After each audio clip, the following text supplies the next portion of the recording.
प्रशांत किशोर पर ईडी छापा क्यों नहीं पड़ता, सीबीआई छापा क्यों नहीं पड़ता? प्रशांत किशोर किसी पद पर कभी रहे ही नहीं है, तो आप किस बात पर छापा डालोगे? प्रशांत किशोर पैदल चल रहे हैं तो क्या छापा डालोगे? सोनिया गांधी पर तो ईडी का छापा नहीं पड़ा है, तो इसका मतलब है कि वो भाजपा की एजेंट हैं।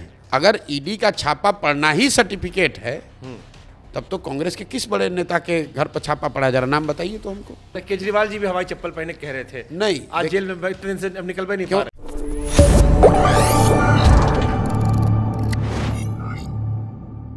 मुसलमानों और पिछड़ों के दिल में एक सवाल और आता है जी कि प्रशांत किशोर पर ईडी छापा क्यों नहीं पड़ता, सीबीआई छापा क्यों नहीं पड़ता?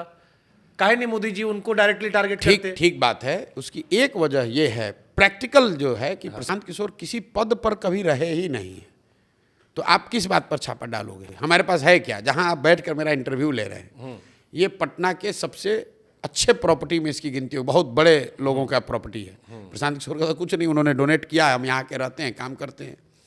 प्रशांत किशोर पैदल चल रहे हैं तो क्या छापा डालोगे? हमारा बैंक अकाउंट देख लो। केजरीवाल जी भी हवाई चप्पल पहने कह रहे थे नहीं, आज जेल में इतने दिन से अब निकल भी नहीं क्यों पा रहे। नहीं, लेकिन वो तो मुख्यमंत्री बने। हाँ, लेकिन सुनिए, ऐसा है, कागज में उनका नाम नहीं था, ऐसा है कि जब तक केजरीवाल जी किसी पद पर नहीं थे तब तक तो ईडी का छापा नहीं पड़ा था। लालू जी जब संघर्ष कर रहे थे तब तो ईडी का छापा नहीं पड़ा था। सोनिया गांधी पर तो ईडी का छापा नहीं पड़ा है, तो इसका मतलब है कि वो भाजपा की एजेंट हैं। अगर ईडी का छापा पड़ना ही सर्टिफिकेट है तब तो कांग्रेस के किस बड़े नेता के घर पर छापा पड़ा? जरा नाम बताइए तो हमको। तो इसके पीछे आप तो दोनों में रहे हैं। नहीं, आप मुझे बताइए ना भाई।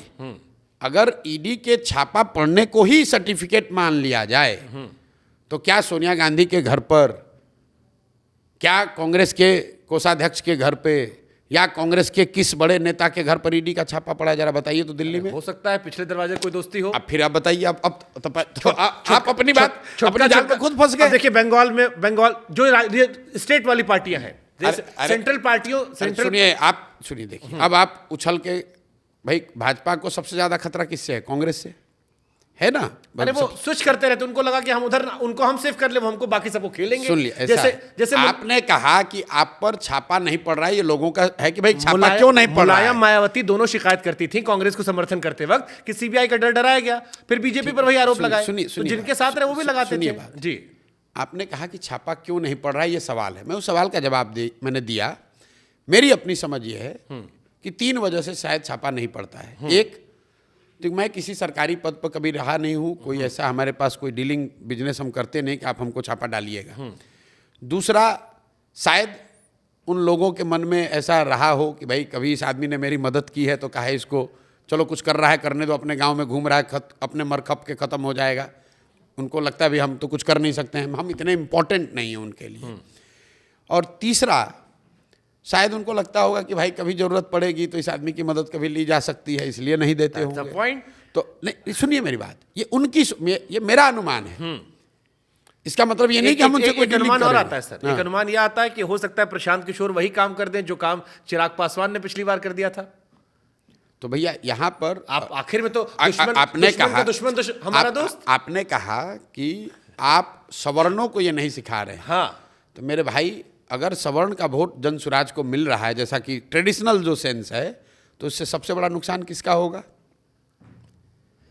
अगर सवर्ण बिहार में जन सुराज को वोट दें तो उससे सबसे बड़ा नुकसान, राजनीतिक नुकसान किसको होगा? सवर्ण को आप सिखा कहा रहे हैं आपको वोट दे? अरे भाई, आप तो पिछड़ी जातियों में, मुसलमानों में जाकर सबसे ज्यादा हल्ला बोल कर रहे हैं, उनको टिकट दे रहे हैं, उनको अध्यक्ष बना रहे हैं, तो आपको वोट तो वहीं से मिलेगा जो किसको? आरजेडी का वोट है हार्डकोर। आरजेडी को पिछड़ा कब से वोट देता है? अरे नीतीश जी का 2 ही पार्टी अपडेट कर रहे हैं। अरे भाई, नीतीश जी तो भाई तो भाजपा का ही नुकसान होगा ना। तो भाजपा तो पिछली बार भी आरोप लगा था नीतीश जी कमजोर कर रही थी ताकि उनका सीएम बन जाए। तो भाजपा वाले मुझे खड़ा करके अपना ही नुकसान करा रहे हैं। आपके साथ मिलकर सरकार बना ले।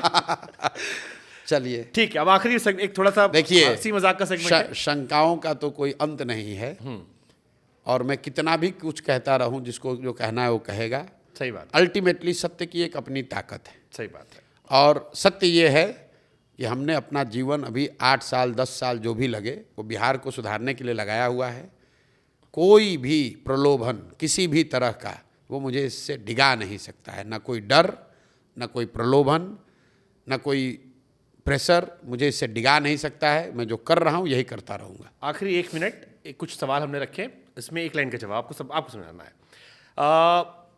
ये जनता के सवाल थे। बिहार को ज्यादा नुकसान किसने पहुंचाया, नीतीश जी ने या लालू तेजस्वी परिवार ने? दोनों ने मिलकर। इन दोनों से ज़्यादा नुकसान बिहार को पहुंचाया है कांग्रेस और भाजपा ने, क्योंकि लोगों को ये पता नहीं है, लालू जी अपने दम पर सिर्फ बिहार एक ही बार जीते, नीतीश कुमार आज तक बिहार अपने दम पर नहीं जीत पाए। इन दोनों को जनता पर थोपे रखने की जिम्मेवारी जो है वो कांग्रेस की है। कांग्रेस ने चंद सांसदों के लालच में बिहार को लालू के हाथ में बेचा। आज भाजपा वही कर रही है। 12-15 सांसदों के लिए, अपने समीकरण के लिए उन्होंने बिहार की जनता को नीतीश के हवाले करके छोड़ दिया है भुगतने के लिए। ठीक है।